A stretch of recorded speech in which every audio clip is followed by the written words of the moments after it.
is Urmila Sahu. She lives in a community called Saliasai, and that's the largest colony, largest slum of the city in Bhubaneswar. And she is actually associated with Mahila Milan groups. Mahila Milan is a community network of community groups, community women groups. So that is organized around savings and credit. And there is also Orissa Slum Dwellers Federation. She also works with them, and that is a kind of federation around the planning, survey, enumeration, and all these activities. So she would talk about little about Mahila Milan. Mahila Milan is an organization of women of slums, and they have organized themselves to solve for their own cause, and more like there are different issues in the slums like water, electricity, road, housing, land, everything. They try to organize them around that, and they are all very uneducated people, but they, as a part of this whole network, they try to understand and try to be part of it and try to teach others also. They also do survey enumeration work, as he told already, and that is basically profile survey, household survey. They have been engaged in this kind of activities since last 10 years, and they did some slum household surveys and have already submitted them with corporations, and they also try to push for projects.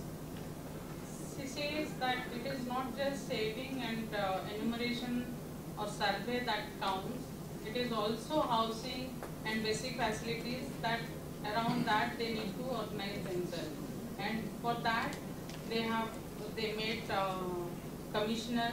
Before they were very shy, and after some time they got gained confidence, and they also provided the household survey of many slums, and to be covered under NOI.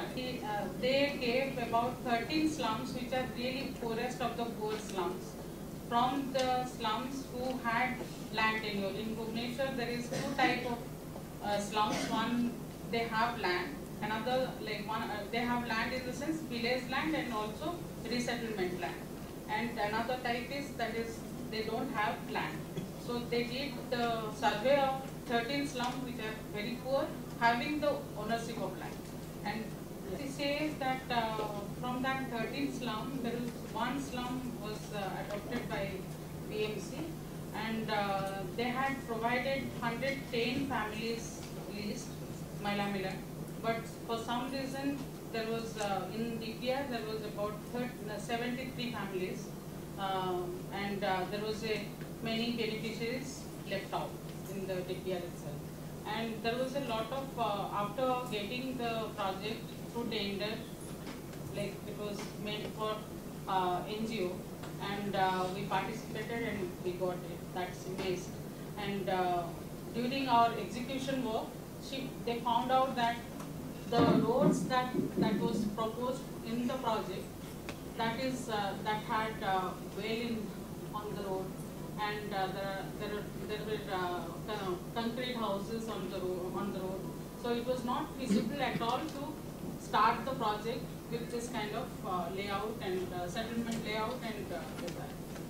Nayapalli, she is talking about, because she is in charge of that settlement, she is covering mostly from that. Nayapalli is a settlement village land, and they have an ancestral property. So they have many beneficiaries, like many people who have already sold out their plots, or partly they have sold out. So there was a lot of records needed to be assessed. And the DPR didn't talk about all that, and they found out the land that was demarcated in the DPR is much higher than what actually they had. There was a land of size about 130 square feet to 1,000 square feet, and among say about 80-90 families. Then they sat down with the community and did the plain table survey and tried to had the committees formed in the settlement, and they did the, as per plain table survey, they also started in consultation with the community, they developed another layout which as per community's demand, community's need and community's situation. And they started construction with very little beneficiaries first, and gradually they also took help from architects from ASF and others. So Bharatpur, Tumtuma, the case was little different. The plot size was uniform, but the distance was quite big, in the sense 1 kilometer having 3-4 houses. So naturally monitoring was very difficult. But anyway, the survey, joint survey with PMC, we found out that there are many people who are missing because DPR started in 06 and implementation was done about 4 years or so. So there was a lot of gap in all this. Unless community is involved from the beginning, from formulation of plan to planning to execution, it is not possible, it is not empowering them, it is really creating a lot of problems. Different issues he is talking about, approval of drawings, permissions, then billing also, if that is not very subsequently done, while investing so much of money is not possible for any NGO or any CBOs.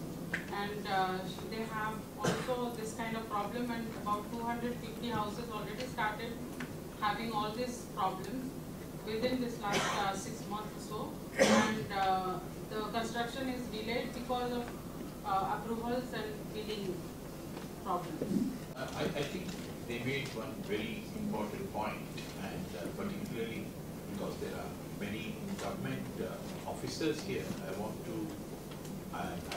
to flag that, which is that the DPR was written up in 06. Implementation was many years later, which means there is such a big difference in the listing. Here we are saying all the slums we have to have household surveys, but actually the projects that will be taken up will be very few and will come after a long time, which means that original listing is no longer valid. So is it worthwhile to take up household surveys everywhere across the board when we know that actually they will be out of date before the projects actually start? The cost of house was 1,30,000 in 06 as per 06-07 rate. So now they are constructing, so naturally there is a hike of rate, and there is about 1,60,000 cost, and about 10% is the beneficiary cost which beneficiary has to give.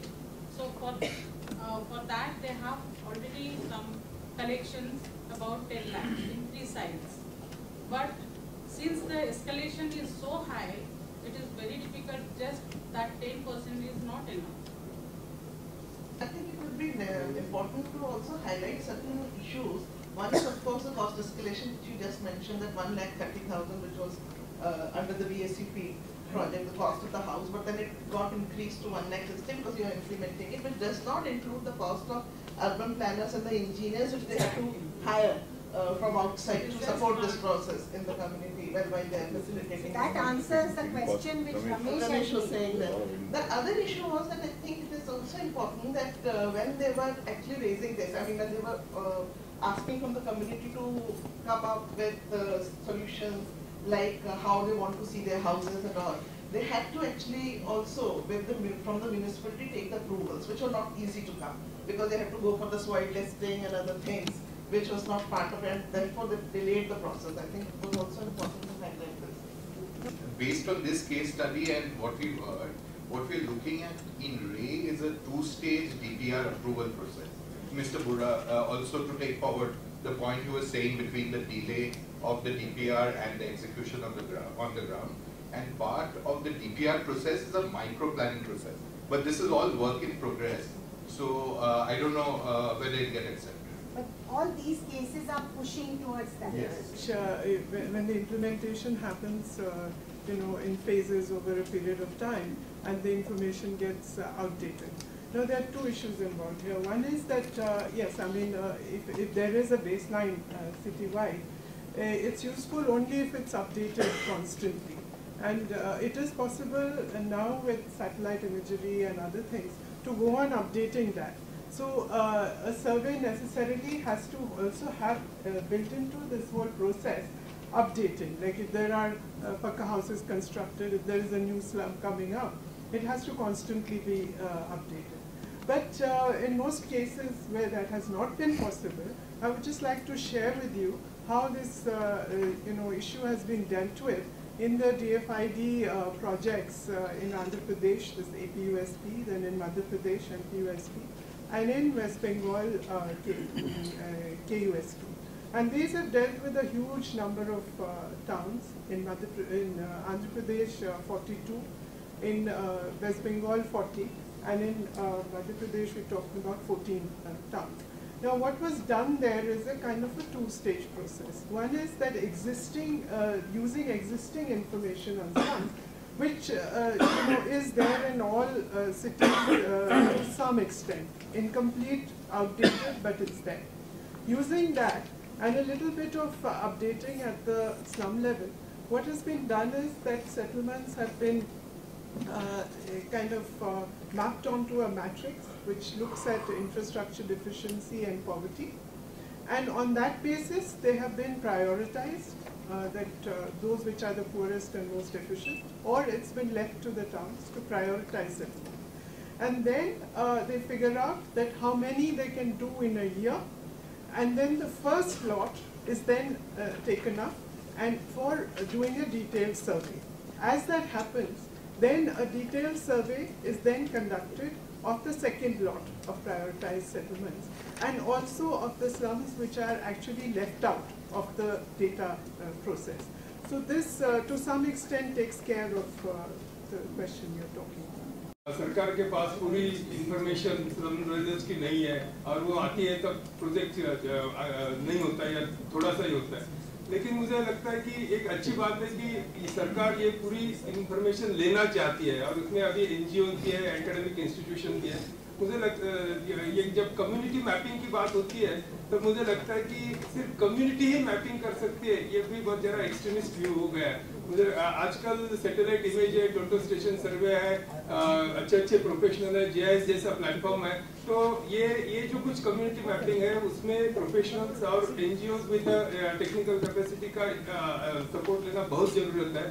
However community network होना उसके लिए बहुत important है। Community network में से socio economic survey अच्छी तरह से हो सकता है और ये सब इंफॉर्मेशन बैक टू कम्युनिटी जानी चाहिए, और उसके लिए जो ग्राम सभा है, स्लम सभा, जिसका हमने पुणे में काफी उपयोग किया, उससे तो पता चलता है कि ये इंफॉर्मेशन ट्रांसपेरेंट होती है और सवाल लोगों से ही आते हैं कि ये सच्ची है नहीं है, उसका भी बहुत इम्पोर्टेंस है। और ये जो यूसीडी डिपार्टमेंट है उन्होंने काफी अच्छी तरह से ये इंफॉर्मेशन वापस लेके उसका उपयोग किया है। Here what she says that if I don't have rice at home, I know better. So it is all like for professionals, technocrats, it's very easy to do things in software way. But people have their own sense because they are experiencing the problems. So that way they also organize themselves and organize the information. And they have to be the owners of the information. There are many people who come and try to interview us being the slum dweller, but we don't understand what really they do, anything about our problems or about our numbers. So even they add few names, we don't know. So that is what she is saying. When you double the cost, I mean the part of the community share, when you double the cost of their share due to the delay of the construction or due to the technical errors, how does the community consider it? Because I've seen in Bhopal, the cost almost double, 40 lakhs becomes 80, if 40,000 becomes 80,000. And second thing, that what is the sanctioning procedure of loan when head of the family against whose name the loan has to be sanctioned, EMI has to be made when the person is above 60 years. In the case of Bhopal, I have seen the bank is not sanctioning loan. They have been asked to say to pay in one amount, in one slot. They are not allowed to pay EMIs. So how do you take the person who is old age enough, 60 years above, and how will they take the house by paying in one time?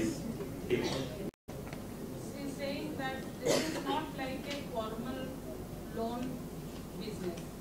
This is a community-based organization. They have their own limited resource. They want to share it to people who need it.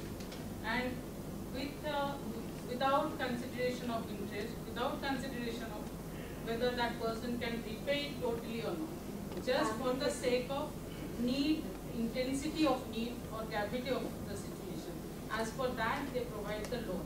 And it is not bank officials who are giving, sanctioning or talking about the EMI involved in the